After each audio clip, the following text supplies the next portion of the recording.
My name is Christopher Schmidt. I'm a principal program manager on the messaging and real-time intelligence customer advisory team within Microsoft. And I work specifically on the Fabric real-time intelligence product. So today's session is all about operational reporting with Microsoft Fabric and really moving Fabric and thinking about data a little bit differently than perhaps we've thought about it before. So to kind of get us started, I'm going to start us off with kind of a bold statement and that what we know is that real-time intelligence is the difference between leading and lagging, right? When we think about data and we think about most data processes and how most data processing has happened over the last 40 years, really, it's always been about batch schedule driven things that move data at specific times of day, right? We either load them once a day, then we find out that once a day isn't enough. So then we tried moving faster and then we go to hourly and then 30 minutes. And then if we're really brave, we try to go down to like 15 minutes where we're moving data consistently. Really, we essentially moved to a micro batching perception, but we're still not really streaming data. Real-time intelligence is the name of the product. That doesn't mean it can only process sensor data. It's much more than that. It's really about an event-driven architecture that allows us to take action on things as they occur within our organization, right? So when we say it's the difference between leading and lagging, that's really what we're talking about. What we know is that organizations that can react to things as they're happening in real time have a competitive advantage and they have a leg up over everyone else, right? Because they're able to go understand and know what's happening within their environment. When we look at data, we know that data expires, right? If we tell someone that, hey, you had 79 sales yesterday, right? So what, right? Is that good? Is that bad? Like, how does it compare? How am I doing now? How am I doing today? Like, and so we've created all these dashboards and all these metrics and all these things over time to be able to tell us how we've performed in the past, but we're not able to act on that. We're not able to change our actions in the moment to say, as things are happening, we want to adjust and we want to go do things differently, right? So just kind of as we go into this, just kind of keep that in mind, right? So real-time intelligence allows us to think about data much differently than we've traditionally processed data before, and we're able to embrace and leverage new techniques and techniques that have been established through streaming, where we've brought in Fabric, where we can take advantage of these. So again, my name is Christopher Schmidt. I work on the real-time intelligence workload within Microsoft Fabric. So just a quick like in the reactions, if you can. How many people have heard of real-time intelligence before?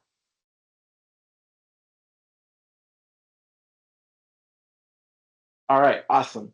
Okay, fantastic. So real-time intelligence is a workload that exists within Microsoft Fabric, and it exists alongside databases and analytics and data engineering. And Katerina, I'm going to hold questions just for a second, or unless you were just liking, and then I'll just do all the questions at the end, and then I'll just kind of burn through it.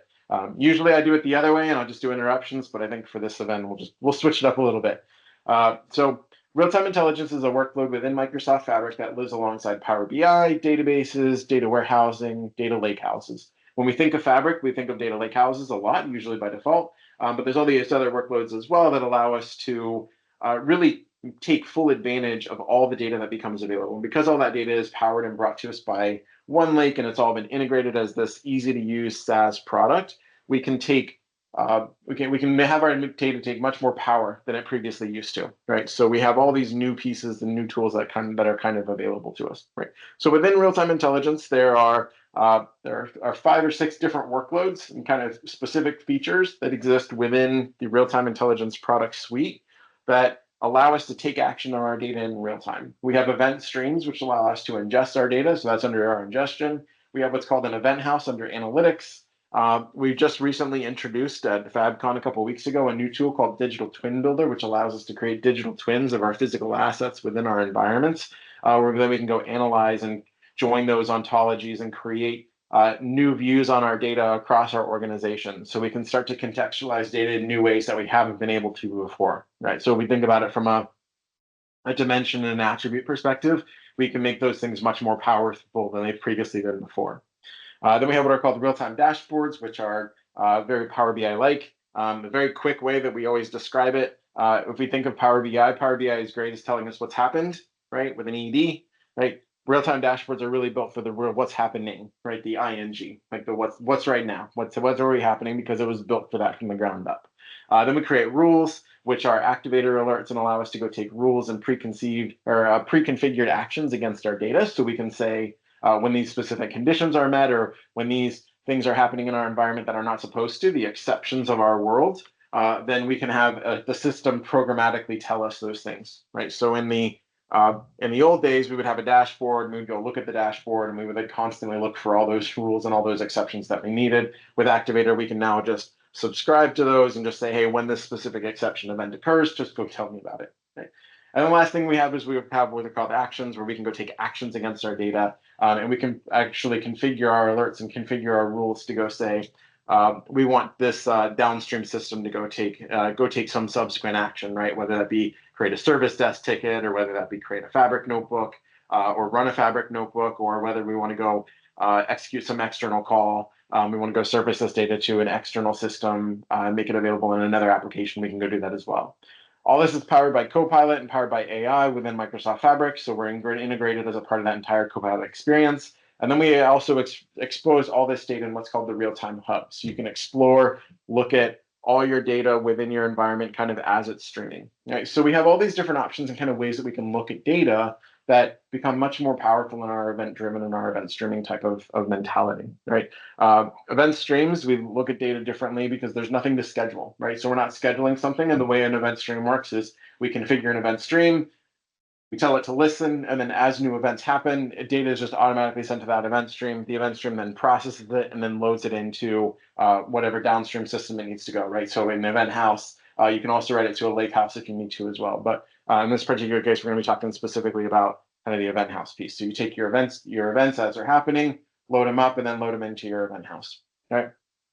And this allows us to think about data and processing our data kind of much differently than we have before, right? So as I kind of pull up the next slide here, I'm going to stop for a minute and I'm going to kind of ground us a little bit on kind of the way that existing ELT patterns have previously worked for a very long time. And you can do this approach, and when we think about our approaches for how we've worked with data before, this is a very common piece, right? So all we have here is a very common existing ELT pattern. Put it together, I feel like it's really representative of what most organizations do within Azure or within a cloud environment today, right? So we have a bunch of different source systems. We're pulling all that data together.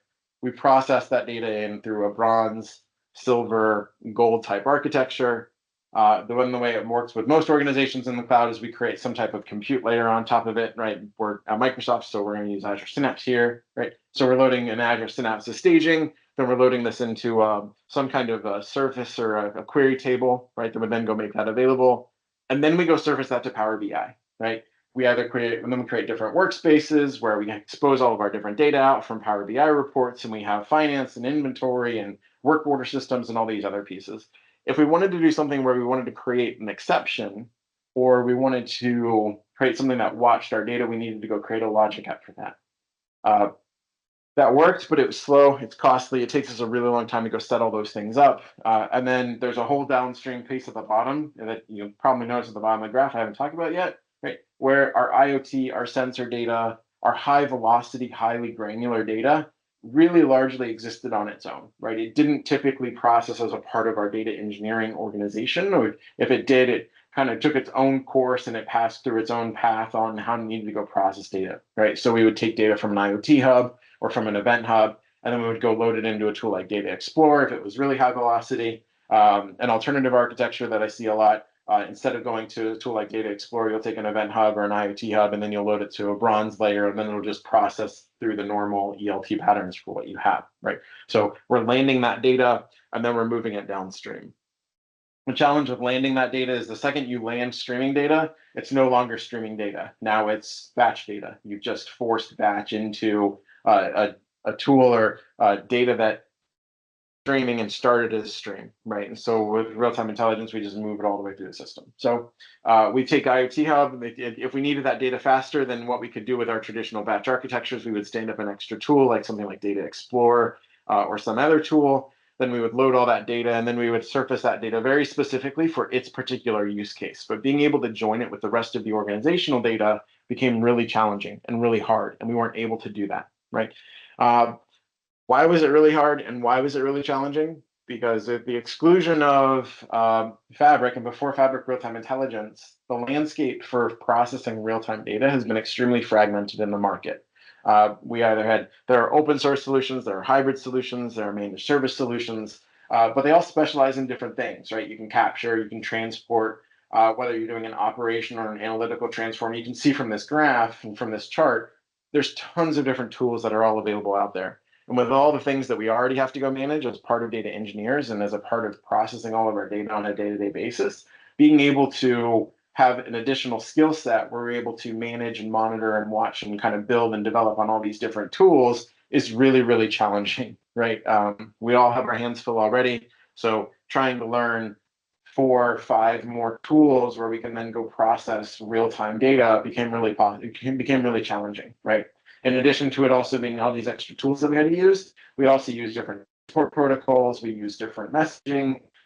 We think about data differently when we're streaming that data, right? So I always have an old running joke, right, where we have when we think about streaming data, we have to like change our mentality and we have to start talking in strange tongues where we talk about AMQP and MQTT and Kafka and all these other terms that we don't typically use as part of our day-to-day, right? So how do we make this easier? So real-time intelligence allows us to bring a lot of these things together. We've collapsed those things and made it much simpler for us to go be able to grab that data, right? So we have these 4 tools. They replace all those previously things that we saw on the previous slide.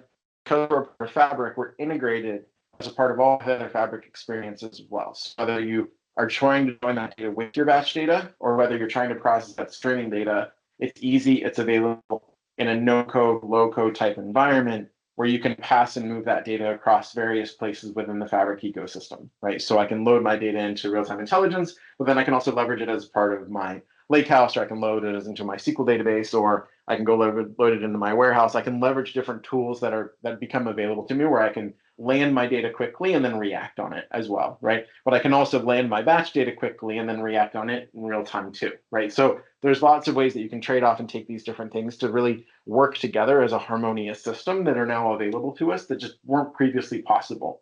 When we think about how we had to get services approved within most organizations in the cloud, it was, I'm going to go get this one specific service approved, right? So I might go get Synapse approved, right? But then once I had Synapse approved, if I wanted to leverage Azure Data Factory, I had to go create a ticket for that, and I had to justify that, and I had to go through the entire security review process, right? And so it was a really long, slow process for me to be able to go leverage additional tools where it just, in reality, became unwieldy and impossible to be able to leverage all the things that really made data kind of harmoniously work together, right? So within Fabric, we can kind of bring all these things together. We can leverage these things, and you can kind of see from here, like we can kind of pull all these different pieces together, right?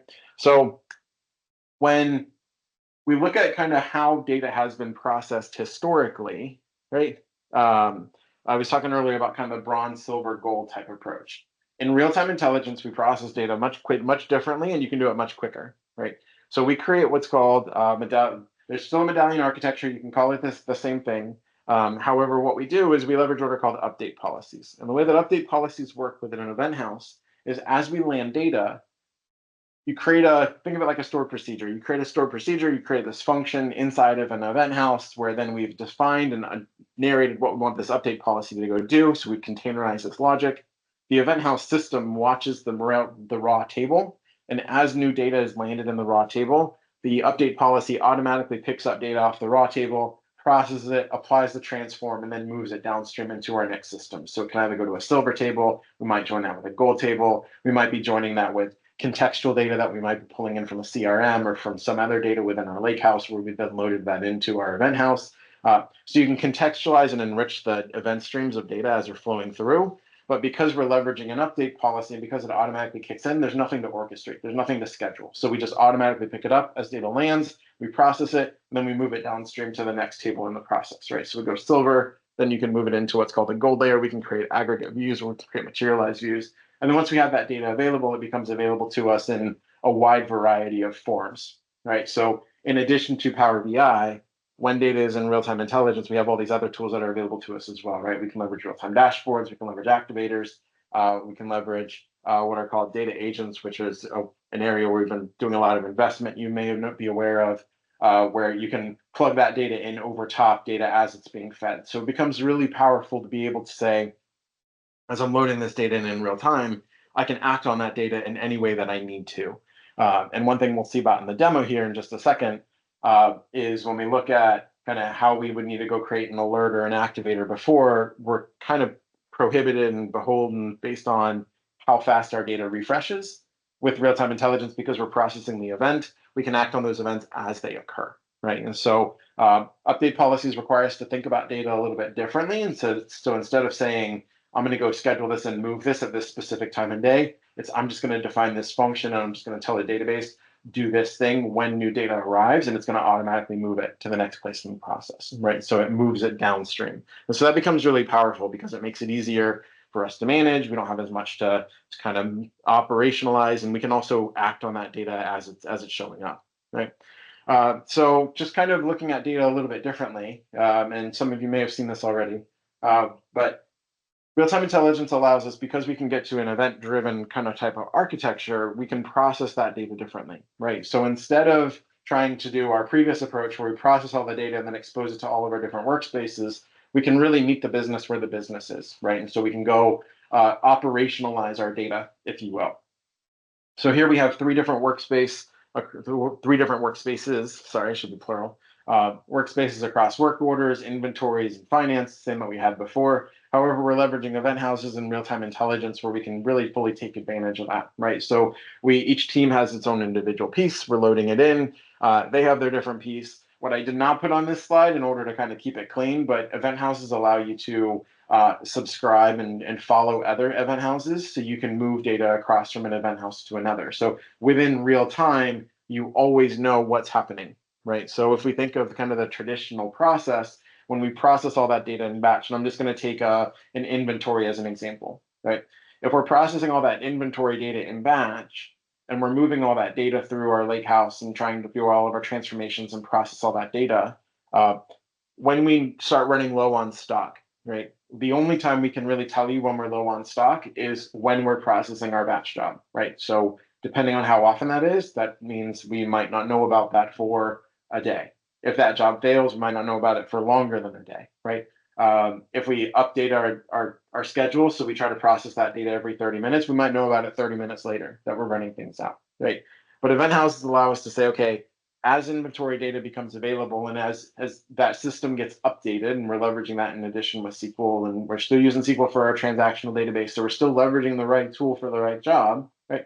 But we're loading our SQL data, we're pushing it into an event-driven architecture like Event House. We can say, oh, this inventory piece is starting to run low, right? So now I'm going to go trigger this alert, right? Or I'm going to go trigger a reorder, right? So if I need to, this sample scenario, I need to dispatch a technician, right? So that technician knows, oh, I might be out of that part, or I might not have it, or I might need to go to this other place and go get my part before I can then go install it on the customer side or wherever it is that I need to go, right?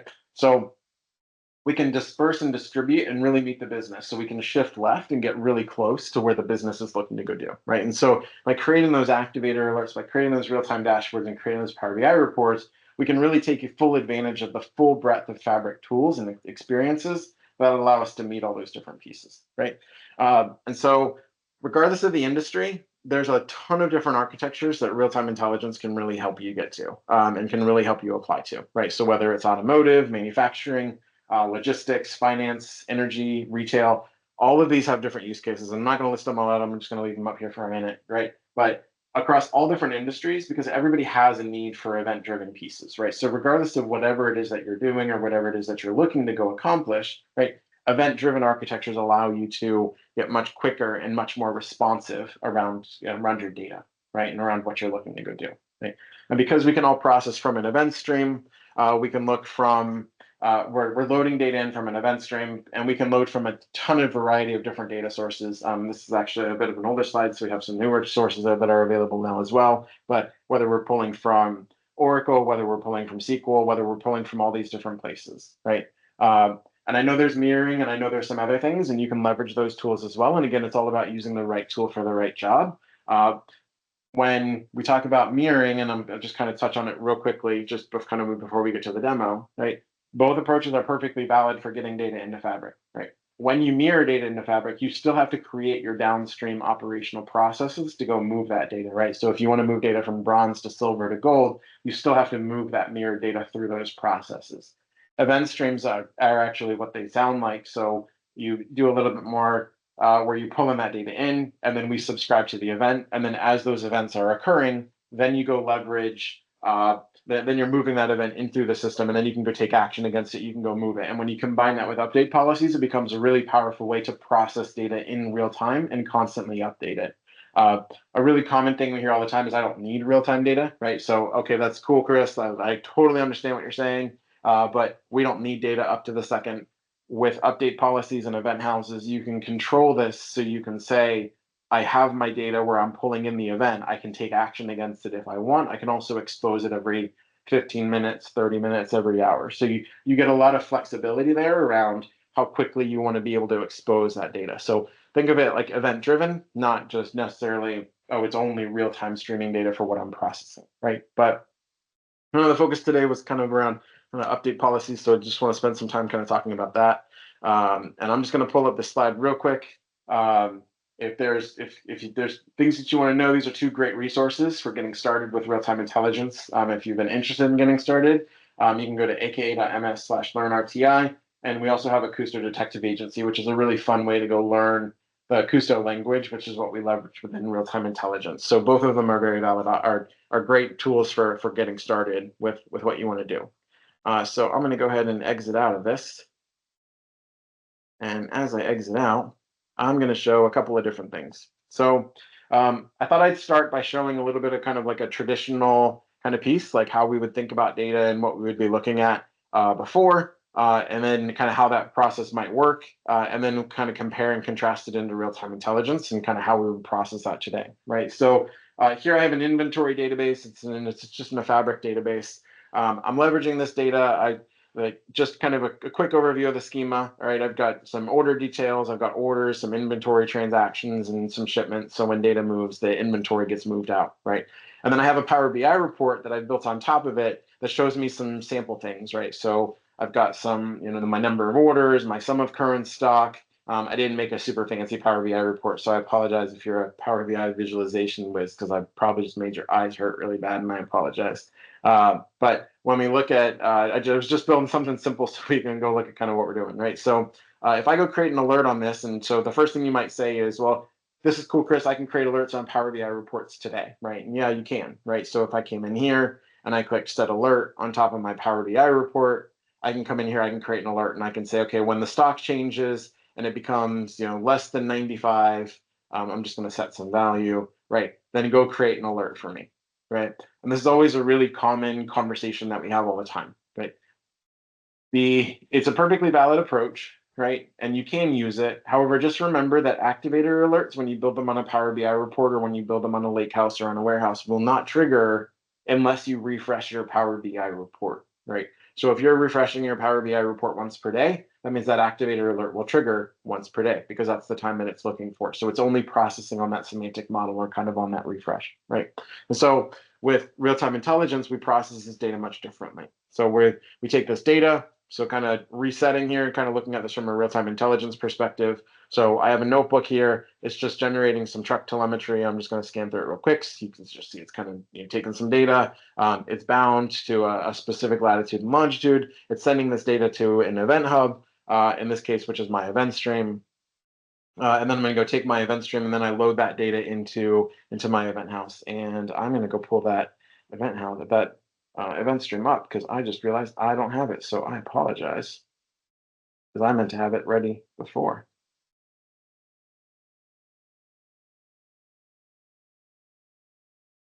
So I'm sending this data to my event stream where I'm then loading it up. I just have this listening on this custom endpoint. And so regardless of where the data is being sent from, I'm just sending it here. I'm loading it in. One thing a lot of people don't realize is that event streams have multiple inputs where you can go pull data from, right? So in addition to all those supported data sources, and if I click edit here and I come click add source, we can see here's all the different data sources that I can go pull data from, right? So in addition to being able to gather all these events from all these different data sources that I have, right? I also have the ability to create what are called custom endpoints. So when I create a custom endpoint, I can do I broke my event stream. Let's go back.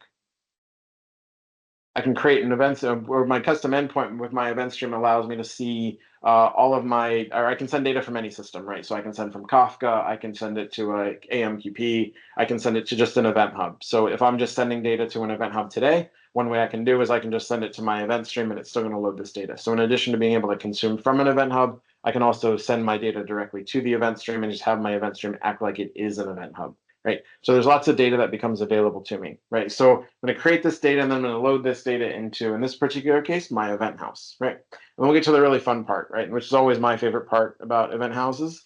I have a couple of tables here. And so in my tables, I have a raw truck movements table, which is just the raw telemetry as data is being moved through. I need to put a limit on that because I think it's well over 1,000,000 rows at this point. So I just have a simple table here, right? I've just got my trucks, and like its current speed, its latitude, its longitude, where it's currently going, all the different pieces, right? And then I can also, now I have a query that I've used to create certain aggregates and certain views, right? So here in the below query, I have a query that shows me this is the truck, but this is the driver that was assigned to that truck at this point in time, right? So the truck on its own is good information to have, but what I really want to know is who's driving the truck, right? I want to know that Chris is driving the truck, and here's what Chris is doing, right? So then I can gather I have some context, and I can apply this data around, right? So I've created a join here where I'm joining into my driver shift schedules, and now I know who's going to be driving that truck. And then I'm just doing a between, so just where the event's coming in between the shift start and the end of shift end time. And then I'm just projecting a couple of records out, right? So very useful query, a great query for what I want to go leverage. But what I really want to do is I really want to apply this, and I want to make this happen in real time, right? And so that's why I try to make sure I have my limit in earlier just a second ago. But what I really want to have happen is I want to say, okay, as I get new data, I want this to process and automatically move so I can get to the next stage in the piece, right? And so I'm going to I've created a table to house that data. I've just created a truck driver events table where I've said these are the columns that I want to go contain. And then I've taken my query, the same query that I had before, and I've created a function out of it, right? So I've turned this into a function. I've put it in a folder called update policy functions. And then within my function, now that I have it defined, I've actually attached it to my table, right? So I've created what's called an update policy, right? And when I've created my update policy, now I've attached it to my target table, and I've said every time new data lands within the raw truck movements table, I want you to pick it up and I want you to move it into my truck driver events table, right? And so now as data flows and as data is moving through the system, and I should be able to see it here. So if I say truck driver events, right, I just do a simple count on it, right? I have 906,000, just over 906,000 rows, right? As I'm processing this and as I'm loading this, right, I should be able to run this again in a second. We're going to see when I get some more data. I might need to wait a minute or two, or a second or two. But as I get more data, I'm going to automatically move it to the next kind of piece in the process, right? So I can load this down, right? And so as I'm moving through the system, I'm just automatically picking this up and moving it through. And now, like, apparently my timing's just way too fast. My query is too fast and my timing's too fast. Unless my notebook's broken. Nope. Um, but I've created all this and then I load this in. And then once I have this into my truck driver events table, I'm now moving it through, right? And then once I have it in my silver layer, right, or my refined layer as I built my new table and I've contextualized that, now I can go start to create materialized view and aggregates. I can move it downstream. I can have multiple update policies on this table where I can move it to further places within the system. And then I can go create different alerts and different pieces, right? So if I might want to know something where I might want to say, like, which driver has the most number of alerts in the last 5 minutes, right? Or who's driving the most erratically, right? I can go create alerts and I can go build on top of these, where I can go look at all my different options, right? So I can create different views and different lenses on top of different views and different lenses on top of my data to see what's happening, right? And so this allows me to become very operational in how I move, right? Because now I can take this data, I can share it. So if I want to go create a follower database, I can create another database where I can subscribe to my shortcut database and load this to my next customer, or load this to my other downstream workspace. And I can give this a name. I can share this with other groups as well. And so likewise, I can also load this data and move this into OneLake, right? So we are all integrated with OneLake. Event House is a little bit differently because it does work a little bit different because we're dealing with streaming data. If we were to just use native Parquet under the covers, we would actually create unoptimized Parquet file sizes. So we actually hold that data within the stream, and then we write it back to Parquet once it becomes available. So we move it, we load that data, we take it. But if I want to make one of these tables available with OneLake, all I need to do, like my refined table that I've come in, and you can see I've already turned this on here, where I've made this available within my OneLake availability, right? So I have lots of different ways that I can go leverage and go take advantage of my data once it becomes available. So I can go create my data agents, I can go create activator alerts, I can go create my Power BI reports, right? So I can create all these different views on top of my data where I'm going to go see what I'm looking for. So I'm going to come here.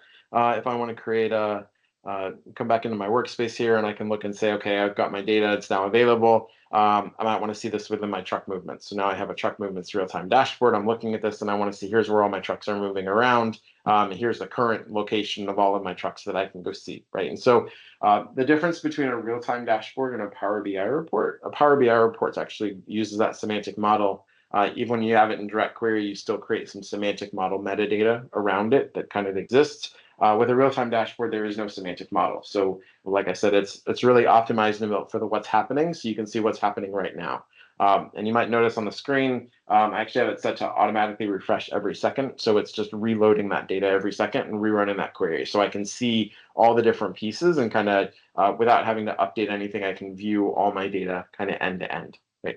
I can also come in and create activator alerts. So I can come in here and I can say, okay, if I have a different truck, or if I'm looking for a specific alert value, right? So I'm going to come in here and I can go create my truck values. Maybe I'm looking for trucks that are driving faster than a specific speed, or that are sustained over a specific speed for a certain amount of time, right? So you may say maybe 75 miles per hour, or if I want to go create an inventory refresh, right? I can go do all those different things based on top of kind of the data that I'm gathering here. So I can go leverage this and go act on this data in real time. Right. So this gives me a lot of different options. And so I told you I was going to leave you a lot of time for questions. So kind of ran through kind of all the demo pieces. And so with that, I'll open up for questions. I know there was one earlier, so David, I'll let you. I don't know if you unmute or kind of how you want to handle that, but I'll turn it over to you.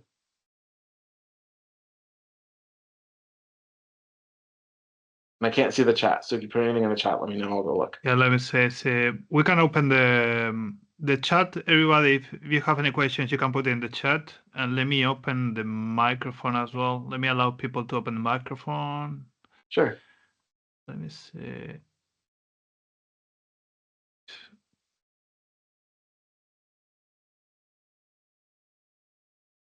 See. And hopefully, I don't know if this. Now people should be able to open the microphone as well if they have any questions, Sure. but I don't see any questions in the I was just chat pulling it so up too. I far. don't see any chat either. To Rulai's question, yeah, I'm happy to provide a copy of the slides. I'll publish them as PDF, and I'll just defer to David on kind of the best way to share those and how we can get those out. But happy to provide.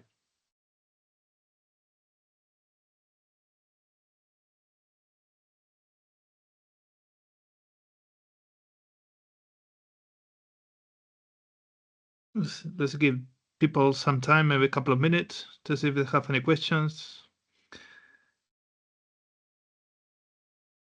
Oh, apparently I give way too much time for questions. I think that this should be something new for everybody, so I would expect somebody to come up with some use cases, questions. Nobody has everybody's an expert already in RTA. That'll be good. It is it's much different where you're looking at data and kind of how to process it. So Shivanshu, great question. So I'll just repeat it for the recording as well. So we're going to use case where we want to apply complex transformation from SAP BW. Can you apply it in this use case? Yeah, you certainly can. You can use it to go do complex transformations as well. The the real question I think is, when do you want to process that data, right? Do you want to be alerted on that data when the event occurs, right? And when that thing happens, or is it something that, hey, we just want to go process this on kind of a batch and we want to go do reconciliation, or we want to go do some type of other process, right? But you can get as complex as you want on these types of queries. You can move from, because we're all leveraging KQL, there's lots of different things that we can go accomplish. KQL is a little bit different than SQL. And it's always kind of one of the most common questions we get. But it's also feedback that we hear time and time again is that once you start leveraging KQL, it's a great experience and people love using it because it's a very intuitive, simple, easy to use language on how to type, on how to pull it, right? So just as an example, right, if I want to see the latest value for per truck, right, all I'm doing here is I'm just telling me, give me the latest value for each truck that I have, right? So you can see really quickly, I can go filter this down. I don't even need the where event type if I just wanted the latest value across all. I just want the latest alert in this particular case. But being able to pull things like latest value, being able to do simple or complex transformations, you're able to go do it. The more complex the transformation, the longer your update policy might take to run. But your update policy isn't going to, it shouldn't take minutes to run. It's a very fast system because it was really built for that event type of architecture. So as you're getting new events, as data is being loaded in, you can go pull this and then go process that data accordingly, right? But you're just processing that data in real time. So complex transformation, I put complex in quotes because I'm not really sure kind of what that all entails, but you can certainly act on the event that's coming from SAP. One of the things that real-time intelligence does really well is it moves from trying to process an entire set of data, right? So because of the way that update policies are written, because of the way they work, it works on the newly arriving data only, right? So we think of this from like a data warehousing or a data lakehouse perspective, right? When we would do all this complex logic to go create things. So we only process the delta loads, right? So when we first start, we'll process like the entire batch. And we'll say, okay, we're just going to process this whole batch and move it downstream from mid bronze to silver and from silver to gold and kind of downstream in the process. So we're going to move it, right? Over time, that becomes a really expensive process because we have more and more data and we have to throw bigger and bigger compute at the problem to go handle the amount of data that we have, right? When we're dealing with 1,000 rows, it's much different from a compute perspective than when we're dealing with 1,000,000 rows or 1,000,000,000 rows, right? Because we have to go create a bigger compute cluster to go create that. With update policies, it only works on the Delta files or on the Delta records by default, right? I want to be careful with Delta because I don't want to get confused with other Deltas that all exist, right? But it only works on the new records as they exist, right? Or as they come in, right? So even if you have 1,000,000,000 rows in your table, or even if you have 100 billion rows in your table, or 1,000,000,000,000 rows in your table, right? We're only processing the new data. We're not trying to process a 1,000,000,000 row record set in memory. We're only going to process the latest events, right? So if you had 5,000 rows show up in the last minute, or if you had 50,000 rows show up in the last minute, that's what we're going to go process and we're going to go move it downstream. So in a way, update policies are a way that you can make those complex transformations much simpler because you're not trying to apply it across an entire result set. You're applying it just across what's happening right now. And so you greatly mitigate your risk for things breaking, right? You don't have to worry as much about, like, I have this system or, this record that's 6 months old created my system to break, right? Or cause my pipeline to break, or cause it to become long running, right? Those things happen because we are trying to create more and more compute to answer a question, whereas an update policy is then going to allow us to move that data downstream, and we're only processing on those particular records. Does that make sense? Maybe we can share, Christopher, we can share how people can get started with RTA. I think there is a lot of documentation available in Microsoft Learn as well. Yeah, there is. The best place to start is if you go to aka.ms/learnrti. Actually, let me do that again and I'll zoom in, I promise. There we go. aka.learnrti. It'll take you to the main page of the real-time intelligence documentation. You can pull from there. That's always a great place to get started. It gives you some use cases. It gives you some comparisons where how you can compare that existing Azure solutions. It gives you an end-to-end sample and some end-to-end tutorials on what you can leverage. The other place you can get started is what's called the Custo Detective Agency. So I'll zoom back in again and go to, I think it's detective.custo.io. And the Custo Detective Agency is a tool that we've created where it's a gamified version of how to get started with real-time intelligence, right? So instead of it just being docs that are in the document page, you can come here, you just go into your inbox, and then it gives you a little challenge to do where you go create. There's multiple seasons, so you can come in, you can do like a security-focused one, you can come in and do a Fabric real-time intelligence-focused one. And then there's the certifications and all the other places that you can grab through MS Learn as well. So there's tons of different tools and tons of different options that you can leverage to get started with real-time intelligence. And yeah, it's always fun.